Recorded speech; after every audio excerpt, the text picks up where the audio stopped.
Hello, everyone. Welcome to Business Breaks. Today, we're diving into the world of storytelling using visual metaphors with our special guest, PJ Milani. A teacher at heart, PJ has a knack for turning complex ideas into simple, engaging visuals. With over 400 illustrations under his belt, he's grown a following of more than 200,000 people across platforms like LinkedIn, Instagram, and Twitter. His work has caught the eye of big names like Sahil Bloom, Adam Grant, and Stephen Bartlett, helping them and many others communicate more effectively.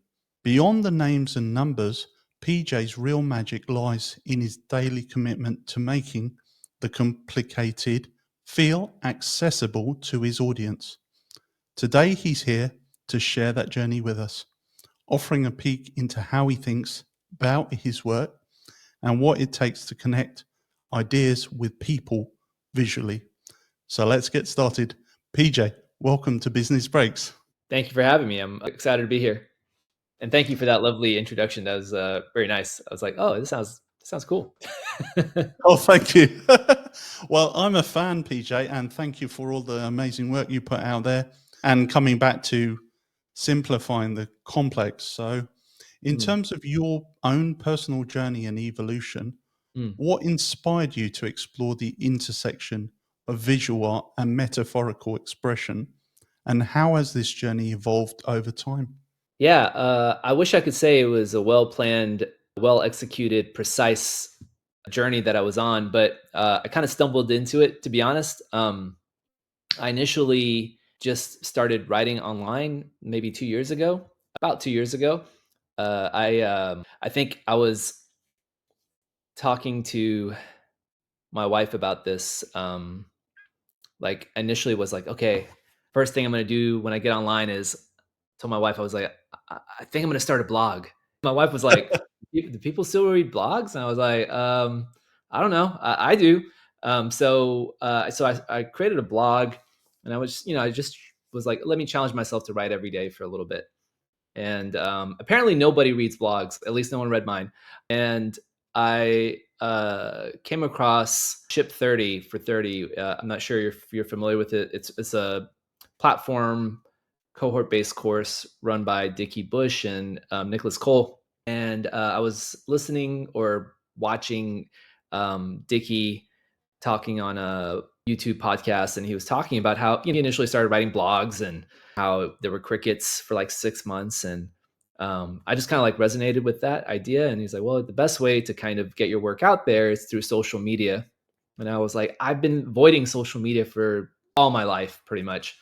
And I didn't know that I didn't know that social media could be used for other than um, I don't know, some of that like highly toxic kind of stuff that you might normally hear is online on Twitter and all this politics and stuff like that. That's what I normally thought of social media.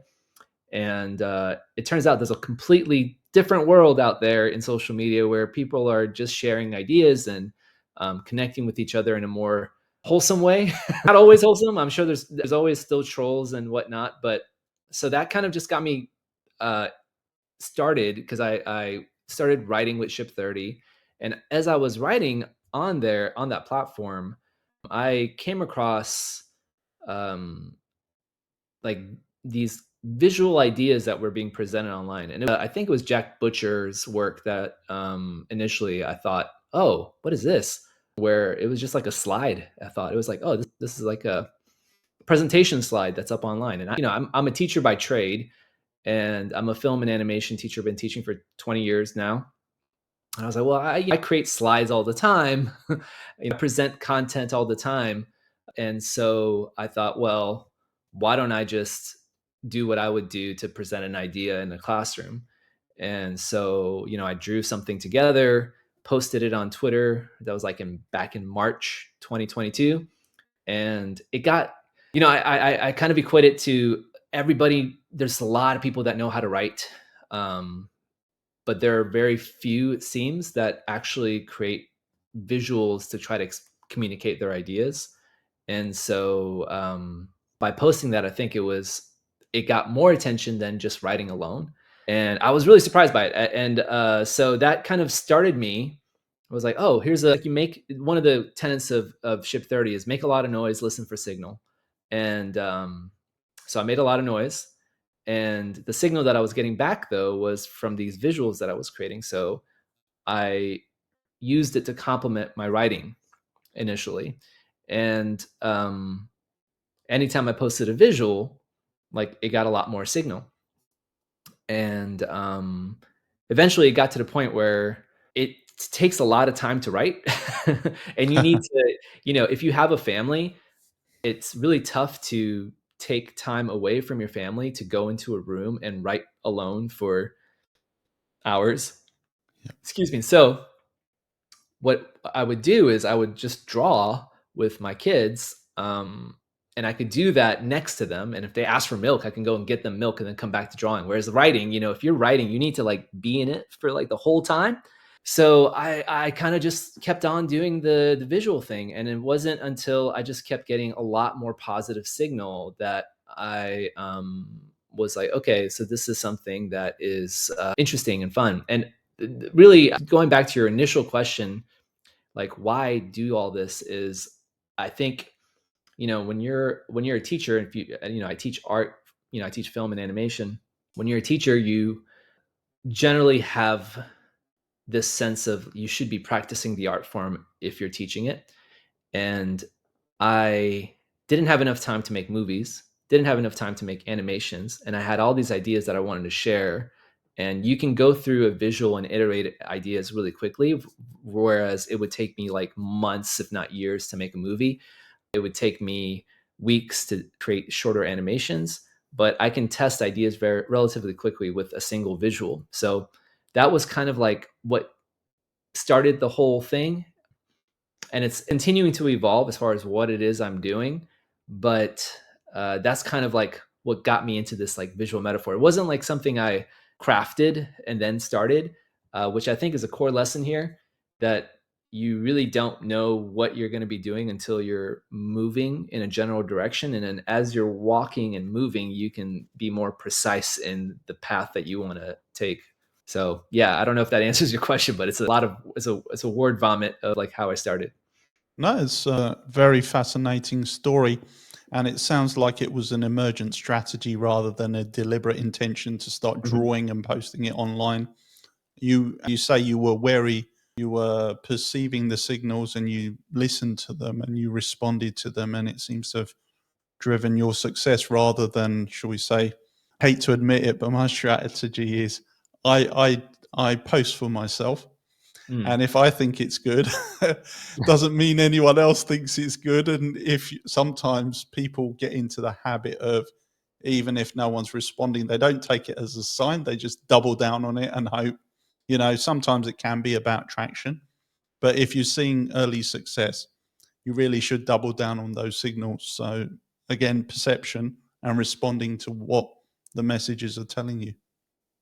Yeah, and I want to, I do want to add to that. My friend Lawrence Yo, he has a really great blog called More to That. Really smart guy, very thoughtful. His work is philosophical, and he uses visuals too. Great guy. Really highly recommend his content, or his work rather. I don't like to use the word content too much, but he has a really great way of looking at this, in that you're balancing out internal motivation with external validation. Mhm. And you kind of need at least a little bit of external validation in order to keep on the path.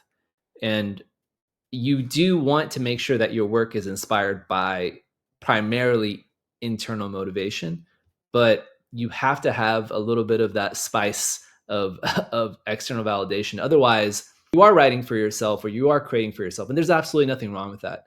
It's just that if you want to have a long-term practice, especially when it comes to creating something, it is almost inherent to the art that you need to share it.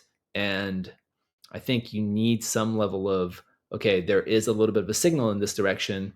I love doing this and people like this. So if those two things align, then I'm going to keep doing it. if I don't love doing this and if I don't think it's good, but people like it, it doesn't matter. There's no reason to connect those two things. So, I mean, Yeah. like, there are easier ways to be successful than spending enslaving hours away on creating stuff that you don't enjoy doing just for other people. That's probably not the ideal way to move forward in these kinds of pursuits. Yeah, agreed. And there has to be a return on that investment of your time, Mhm. especially if you're sharing out there. And yeah, and but at the end of the day, it does motivate you to have people who appreciate your work. Mm. And I imagine you have to avoid also falling into the trap of the endorphin rush when you see so many likes, so many comments, high Mhm. engagement. But I think that's as you say, it all comes how long you stay in the game when things get tough is usually down to that internal motivation. But Mhm. certainly there has to be some success out there. Yeah. Thank you. And in terms of getting to getting from the journey of point A to B, which is complex, to simplified and visual, Mhm. um, and actually, before I actually thought about that question, I actually watched your YouTube video just before this interview about your Oh, three-step process. So, yeah. but then, but still, for the benefit of the audience, can Mhm. you explain that process, how you translate the complex theoretical concepts into those engaging and very simplified visual metaphors? Yeah, so, you wanna kinda think of it like a little bit of a funnel, and at the very top of the funnel is the first step, which is clarifying the idea. So, you wanna kinda think, "Okay, well, what is the actual nugget that I'm trying to get from this particular idea?" So, let's say you have a giant blog post. You probably go through that blog post and you might highlight or bold 1 or 2 sentences that become the main idea. I generally like to kind of explain to a potential client or a client that if you need to be able to distill it down to at least one sentence, and that sentence needs to kind of wrap the entire idea in it. So that's the clarification process, and everything's downstream from clarification. Like, you need to be clear on what it is you're trying to say, and you really can't hide in terms of all the excess stuff. So you want to clarify the message. That's step one. Step two is simplify the meaning. So exactly, I kind of distinguish the difference between clarification and simplification, in that clarifying is for you as the creator, and simplifying is for the audience. So you want to simplify the meaning, which is bridging the gap between your intention of the message and the potential perception from the audience. And you're never gonna like shrink it all the way. It's like it's always like an exponential curve. You're never gonna get to the edge. So you're just gonna try to get it as close as possible. And that oftentimes that's like taking out complexity. Sometimes it's in simplifying the language. Sometimes it's in simplifying the actual visual itself. Sometimes it's in having some symmetry in the visual so that you're saying a very clean, like, it's not this, it's this, or before and after. So these kinds of simplifications can help the audience get the message very clearly. And then the last step is the my favorite part of the process, which is, you kind of think, okay, you got your simplification and clarification, and you're done. But the most important step is actually the amplification process, amplifying. So clarify, simplify, and amplify. And amplifying is when you add some emotion, some interpretation, um, some level of yourself to bring that idea to life, and that's where really the most fun kind of happens. Um, I kind of equate it to this, where when most people, when they create or communicate ideas, they think, and this comes from my filmmaking background, that when imagine like what you're trying to communicate to your audience is a circle, like that's the message. And most people think you have to draw the entire circle for the audience for them to understand it. And I argue that that is not respecting the audience. And what it also does is it makes the audience passive. So instead of drawing the circle all the way, you leave a little bit of gap at the edge, and you allow your audience to complete that circle for themselves. You draw most of the circle, and you just leave this little gap at the end. And so that is what the amplifying part of the process is, where you're leaving that little gap is for your audience to fill it. They can draw and finish that line, and that makes your audience, that takes them away from being a passive consumer to becoming an active participant of your work. Here, PJ, sorry about this. happens. I don't know what it About this. just. Thank you. Yeah. So just clarify, simplify, amplify, and then it out. The Yes, it was. Okay. Okay. It's not. It was shooting, and they I mean, I shouldn't, but you're kind of like for no, no worries. No, but so thank you, PJ, for that and that explanation. And I guess to extend beyond that to visual metaphors, can you explain the process of extending what is initially a verbal metaphor into a visual one? And what are the key considerations to maintain the metaphor's essence? the thing with whenever we're using a metaphor in speech versus putting something into a visual, and I would even go so far as to say going from writing over to a visual is, especially when you're speaking, you can have a lot of non sequiturs, meaning there's not a logical flow of one thing to the next oftentimes. And that's okay because you're continuing to move the conversation forward. And so you're able to compensate for any holes in your representation of what whatever metaphor you're using to convey. And I would say it's the same with writing. Now, writing, you have to be a little bit more precise. So, and you can use all kinds of metaphors one after each other, and you can mix metaphors pretty liberally whenever you're writing, or at least you can with it, and it sort of still makes sense. I think the challenge you have when you're making that translation to a visual is you do lose nuances that you are able to compensate for both in verbal and in written form. And so you have to kind of make a little bit more of a stand in your visual metaphor in terms of what it is you're trying to communicate. And that all goes back to like that clarification process, like what it is that you're actually trying to say. And you have to try to say something. You can't be saying it's sort of this and it's sort of that and it's kind of like that. You have to kind of say it is like this. And so that part of it is where you as you're translating it, you have to kind of come to grips with the fact that you aren't making a nuanced point, even though there's a lot of nuance that you're going to have to rely on the audience to perceive. And that goes back to just how I particularly make these. It's leaving room for interpretation in the visual itself for the audience to kind of bring themselves into it. And some people will see the things that you're trying to convey, and some people may not. Now, as far as like what is the actual tactical way of doing this? There is no like blanket way to do it, but what you need to kind of decide on in the metaphor itself that you're trying to convey is, does it lend itself to something that can be visualized in an interesting way? And what is the opposite of that? Or what is the tangential part of that? You have to use a little bit of this comparison form to convey a visual metaphor. At least the way I do it. Now, sometimes you can convey the idea of it is just like this.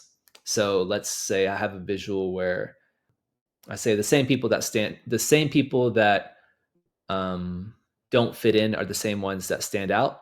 So that was the metaphor, but there's no metaphor really in that statement. It's a verbal statement, but there's no metaphor in that. On the visual side of things, I have a bunch of characters of just a row of stick figures, and there's one that's bigger than the rest, and that's the one that stands out, even though and they don't fit in with everybody else. So the metaphor is actually made through the visual. There's no verbal metaphor if I was to convey that. and this is getting a little bit too tactical, maybe, and maybe not as that interesting, but like to talk about. But it's more like, so if I was to say, um, some metaphors are really, really easy to translate. The one that I think that got me the most attention early on when I was creating these metaphors was, I was saying like, hey, if you don't write your ideas down, it's like trying to hold on to your ideas like water in your hand. Write it down on paper, crystallize it, throw it into a cup, and now you have something to look back on if you need to reflect on it later. And that was just a metaphor I would use with my students to get them to write their ideas down. So that was a very clean, clear, easy metaphor to go from verbal to visual, because it was very clear in my head. So I think if the metaphor is good, if it's a strong metaphor, it's going to stand both as a verbal, written, and then visual.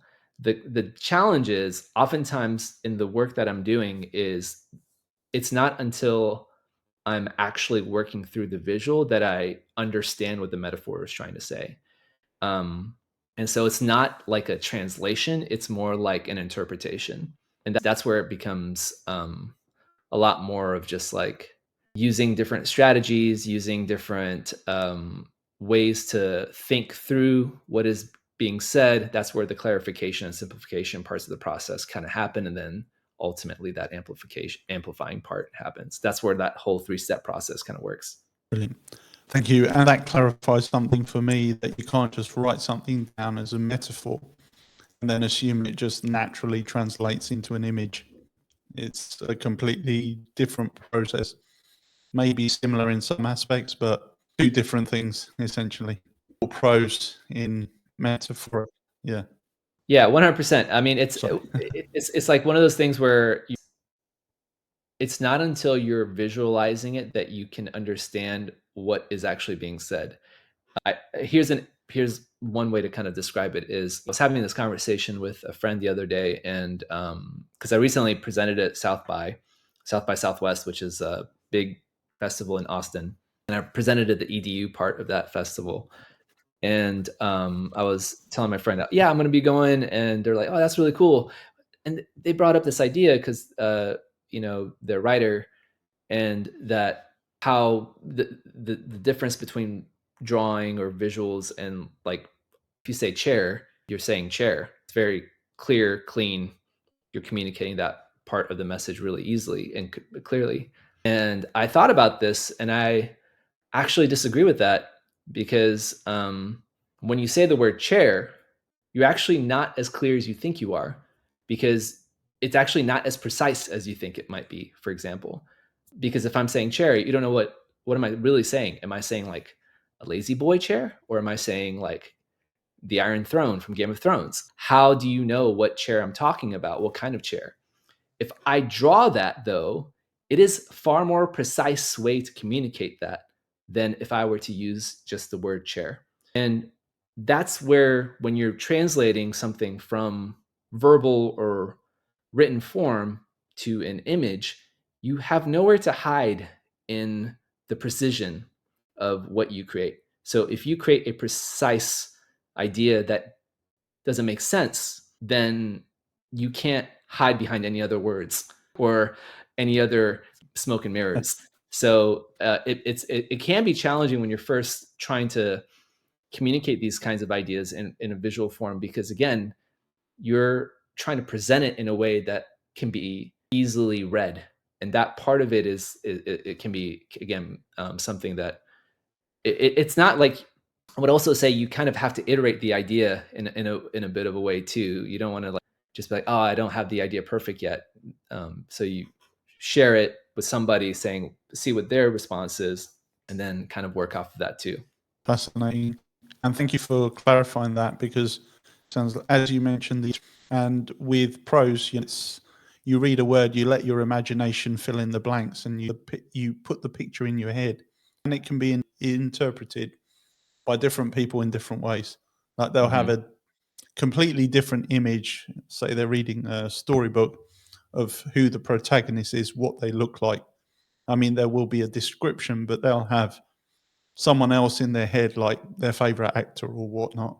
And that's thank you very much for that. And I guess moving on to your actual getting down with creating the sketches, and I know I read you're very generous with your information, and in one of the comments you answered someone who asked, so what do you use to draw your sketches? And you say you use Procreate. I actually downloaded it on my iPad, but I haven't Okay. used it yet.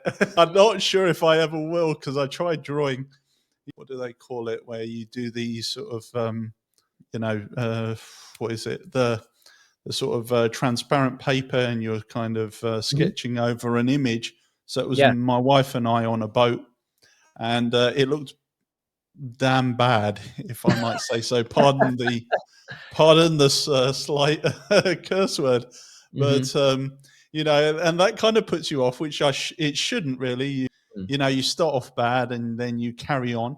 And I thought it was more that it's going to take me a lot of time to actually get mm, to a state where I'd be comfortable sharing it with anyone.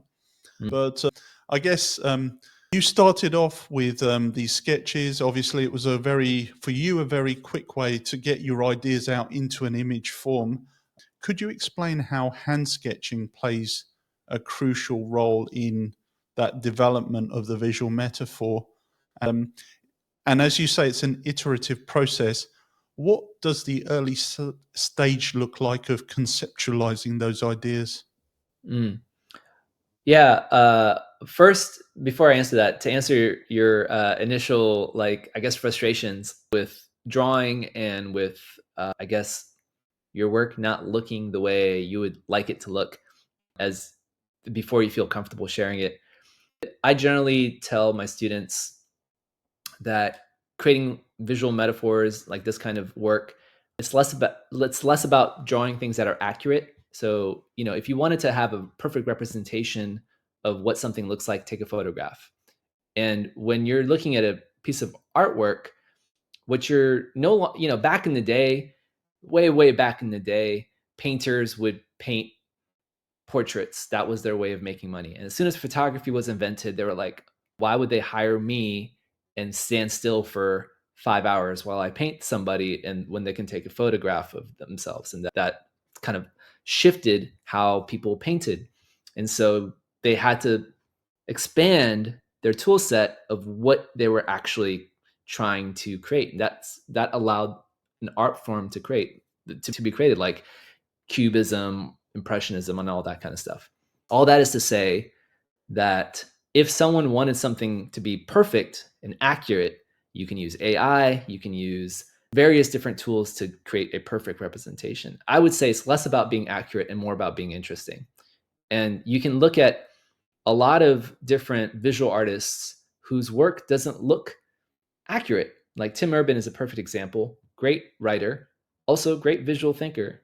And his work, stick figures, and he communicates his ideas through the fact that the charm of his work is not how perfectly it looks like the human form. It's that he's communicating worlds and ideas through his lens. And it's the imperfect way that he does it that makes it interesting. And if you're familiar with Alex Hormozy, he wrote several.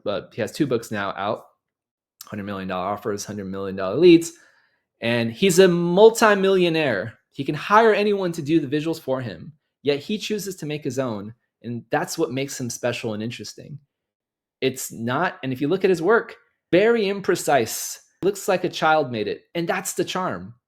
And so I would say, just to kind of push back on that idea, because I think it's important that people believe that, or at least understand the difference between visual thinking and creating work that is perfect representations of what it is that they're looking at.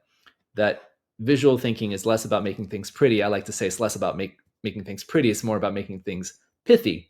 And so it's much more important that you make your stuff interesting rather than accurate. Yeah, so I wanted to make sure to touch on that point before we move forward to, like, the tactics and how I actually create the work. Conceptually, I try to everything starts with how you capture your ideas. And there is like this bank that you build over time in your observations. And there is there's this cognitive bias, this selective attention bias that you actually kind of use to your benefit as you start creating this kind of work. So, excuse me. So, for example, if you selective attention biases, let's say you buy a red Volkswagen, and then now every time you drive around, you start seeing red Volkswagens. Your attention becomes attuned to the things that are around you to a very specific frequency.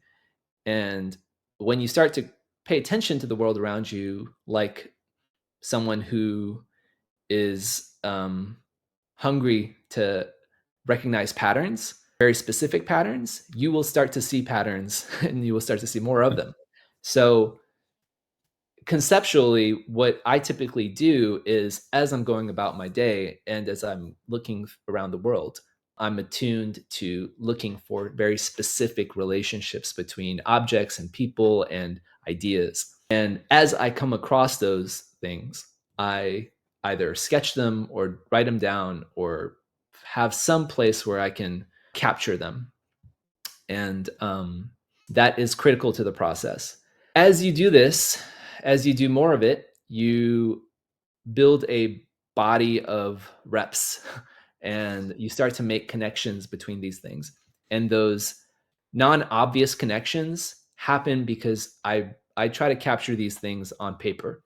And that's a critical part of the process, because if you put them into some kind of digital interface, and that's important to do too, Mm. to some degree. I would say capturing something is better than capturing nothing. But the problem with a digital capture device is that you rarely will sift through it unless you're intentionally going through that. Whereas if you have a physical notebook, you have to get through one part of the process. You have to get through pages. You have to get Yeah. through pages to get to the other side. And so you're consistently looking through your ideas. And a critical part of that process is writing. I actually used to sketch and journal separately. I have a sketchbook and I have a journal. Now I combine those two things together.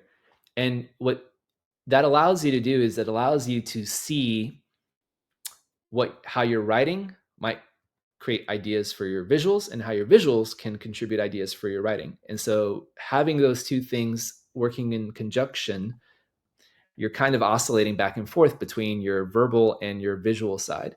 And so I think that is a critical part conceptually to see patterns emerge in your work. I start physically with drawing on paper, also because it keeps you from getting into this pixel pushing state where you're like, I got to move these pixels here and get this perfectly aligned and whatever, before the idea is even really fully merged. Mm. And so it's not until that idea is, and it doesn't take long. Sometimes it's just like, oh, perfect, you see it, and it's like almost immediate. Mm. Sometimes it takes weeks, months, because the idea is just not there. It's like you think it's clear. And I usually say that clarity process, that clarifying process, which is the top of the funnel, you kind of come back at the other end and come back to it. So if like clarifying, simplifying, amplifying, at the end of that funnel, you come back to the top to make sure it's clear again. And so you normally, sometimes I've worked like 3-6 hours on something because I'm like, I think I got this. And it's not until the end that I realize it's still not clear. It doesn't make any sense. It makes sense to me, but I'm painfully aware that the idea is not clear unless I contextualize it. And that's okay if I'm teaching it in the classroom, but it's different if I'm posting it online. If I'm posting it online, the image needs to kind of speak for itself, because most people, unfortunately, in this day and age, aren't like reading too much. They're just kind of like skimming and scrolling. And so if it doesn't make sense within those first 2 to 3 seconds as they go past, it's not going to be clear enough, and they're going to miss an idea that I think is important to share. So that's where I kind of spend more time on those things. Again, that was a lot of words, so I'm not sure if that answered your question, but it is essentially kind of like part of that process. It's great. I think it. First off, thank you for reminding me that it's not about perfection, and also to wear those imperfections, kind of like a badge of honor, not necessarily putting it out there, but don't be afraid to show, even if it's not perfect, because that, as you say, quirkiness, it's different, it stands out, hopefully, and that's better than being overly polished and corporate almost. Yeah, and I wanna add to that in that when I first started, I was very conscious in not trying to have a style. I just kept putting work out there and stop and I tell this to my students who are taking my thinking and visual metaphors course that I tell them, I'm like, I leave style towards the end of the class, and that's because style emerges over time. It's not something that you can make some intentional decisions, but your style emerges through your imperfections. And it's okay to highlight those imperfections. How you specifically draw a thing that is not perfectly this, that is your style. So like how you draw like your arms or your faces, that it's kind of like weird and funky, and it's like it's not straight, it's crooked, and it's crooked in these same places every time you draw it. That's what makes your style, and so I think it's important that I just want to underline that point, that your style, your quirkiness, those things are not something to shy away from, and that's what you double down on. Fascinating. And it's clear that you're a grounded person, which I think, given the success you've had on social media, is great. And actually, it was going to be my other question about, with that social media success, again, how do you balance the expectations of your audience with your own personal creative exploration and growth? And how do you stay grounded in who you are without trying to, shall we say, chase the next shiny theme or object, or adapt your style because you think it needs refreshing? I think I'm in a privileged enough place. When I say privileged enough, in that I don't have any privilege, like meaning I don't, I'm not in a place where I feel like the heavy burden of my audience on my shoulders to create something very specific outside of the form of using visual metaphors. I generally chase what I'm most interested in or find valuable to express. That is generally the compass that I use to decide whether or not I should be doing something. And look at everything I'm doing as these experiments that I'm sharing my work online. And it's that when I talk about like doubling down on what works and listening for signal and stuff like that, it's really easy to confuse those things with I'm trying to grow an audience. And the audience, don't get me wrong, I'm very thankful for people who are interested in the work that I do. But if I want to have any message that I want to communicate to anyone that wants to grow an audience, is why do you want to grow an audience? I am looking at it as a form of connecting with interesting people and while that's important to do, I think the more critical thing is I'm doing the work in order to do more of the work.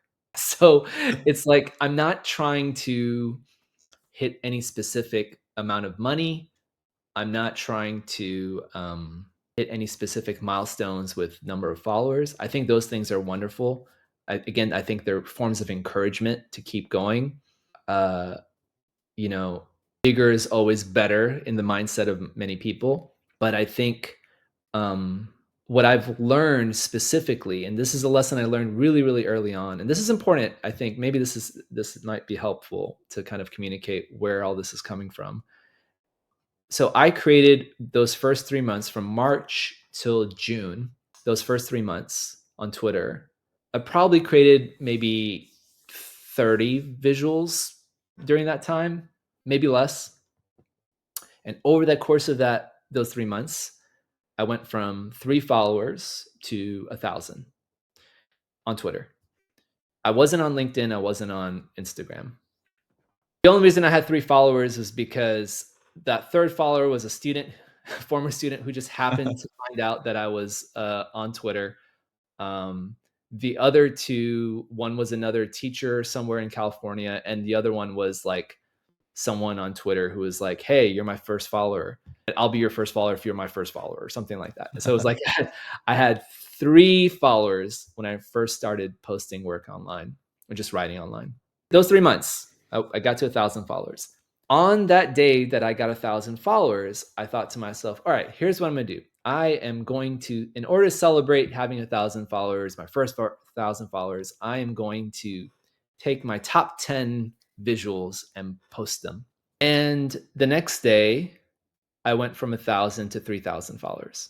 So in 24 hours, I went from, I tripled my following that took me 3 months to get to. And you would think this would be exciting. And it was. Don't get me wrong. It was exciting.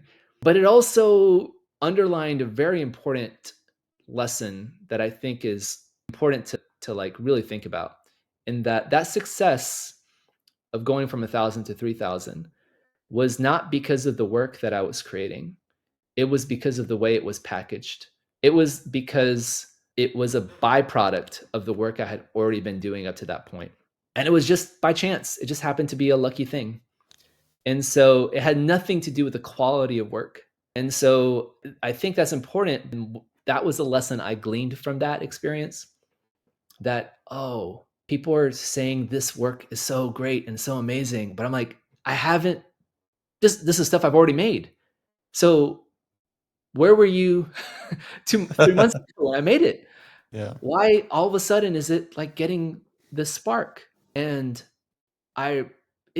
because it wasn't the quality of the work. So I'm saying there's a lot of people creating amazing work out there who aren't getting recognized for that work. And it's really easy to think, oh, my work isn't good enough. That's why people don't subscribe to it or like it or whatever. And I think that's important because you have to look at the opposite side of things. If a lot of people love my work, that doesn't mean it's good. So it just happens to be the algorithm gods kind of aligning in your favor. And the same 10 visuals was what were posted recently by Chris Donnelly. Those Mm. same 10 visuals that I made 2 years ago, and they got like 90,000, 80 something thousand likes. I don't know how many reposts and whatnot. And to Chris's credit, he was great in like crediting me in his recent LinkedIn post. But it's just to say that's the same work. It's Yeah. the same work. Has nothing to do with the quality of the work. And when you ask, how do I stay grounded? I think it's because I don't believe the quality of the work is represented by the number of people who are following you or whatever. And so I continue to use is this something that I find interesting? Am I getting a creative rep in today? Um, am I talking with interesting folks? Does this provide me the opportunity to connect with folks like Sahil Bloom or Adam Grant or whoever? And it's not to say that there aren't really interesting folks that are not like big entrepreneurs or amazing writers. Mm. It's just to say that I wanted to be able to connect with interesting folks like yourself and lots of other like people who are also struggling through these same things that I struggled with before I started. The presentation I gave at South by Southwest, I was reminded how many people were or are like me in terms of like feeling these things like imposter syndrome, perfectionism, or self doubt, and kind of hesitating to do anything because you're like, oh, I don't know the right answer. I don't know what I should do next. But I will, and when I do, I will start. And I suffered from that for years and years and years and years. I waited and waited and didn't do anything. And so I think just those kinds of experiences continue to just like keep me going in the sense that I want to be able to do this work as long as I'm capable of doing it, and sharing these ideas in an interesting way until AI takes over and does everything for us. But I'm not I think having a social media presence is important. Don't get me wrong. I think, again, it's important to be grateful for any of the success that I've had. But it's not to say that I feel compelled to act in any particular way because of that success.